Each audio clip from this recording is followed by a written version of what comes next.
ઉનાવા માર્કેટયાર્ડમાં આજે કપાસના ભાવમાં 20 રૂપિયાનો ઘટાડો નોંધાયો। આજે 1530 રૂપિયા ખેડૂતોને ભાવ પ્રતિ મણના મળી રહ્યા।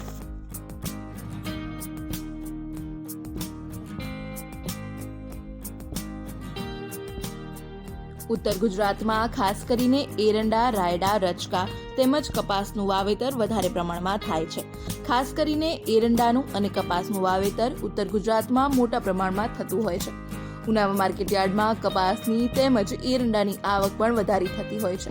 ઉનાવા માર્કેટયાર્ડમાં અન્ય જણસીની સરખામણીએ કપાસની આવક તેમજ તમાકુની આવક વધારે આવતી હોય છે। હાલ ઉનાવા માર્કેટયાર્ડમાં કપાસની હરાજી શરૂ છે।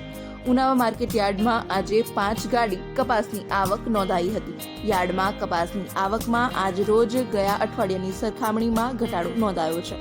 આ ઉપરાંત રાયડાની તેમજ એરંડાની હરાજી કરવામાં આવી હતી।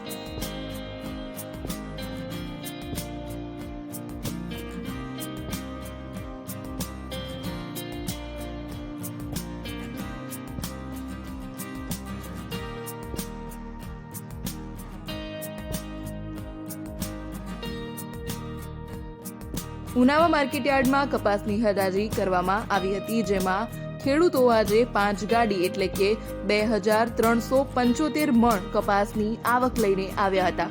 કપાસના એક મણના નીચા ભાવ 1100 રૂપિયા જ્યારે ઊંચા ભાવ 1530 રૂપિયા ખેડૂતોને મળી રહ્યા હતા। જો કે ગયા ભાવ કરતા કપાસના ભાવમાં 20 રૂપિયાનો ઘટાડો નોંધાયો છે। ગત મહિને કપાસનો ભાવ 1500 રૂપિયા સુધીના બોલાયા હતા, તેની સરખામણીમાં આજે તેના ભાવમાં વધારો નોંધાયો છે। ઉનાવા માર્કેટયાર્ડમાં ઉત્તર ગુજરાતના સૌથી વધારે કપાસ તમાકુની આવક નોંધાતી હોય છે, તેમજ બીજા નંબરે રાયડો અને એરંડાની આવક પણ આવતી હોય છે। રોજની હજારો બોરીની સરેરાશ આવક નોંધાય છે।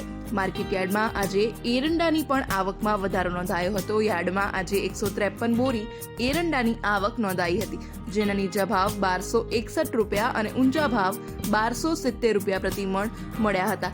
એરંડાની આવકમાં આજ રોજ વધારો નોંધાયો છે।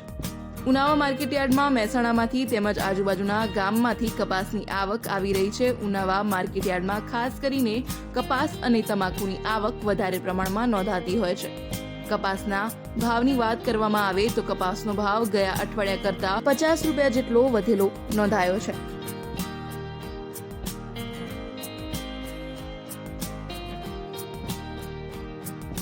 યાર્ડમાં કપાસ ઉપરાંત આજે એરંડાની આવક નોંધાઈ હતી, જેની આવકમાં આજે વધારો નોંધાયો હતો।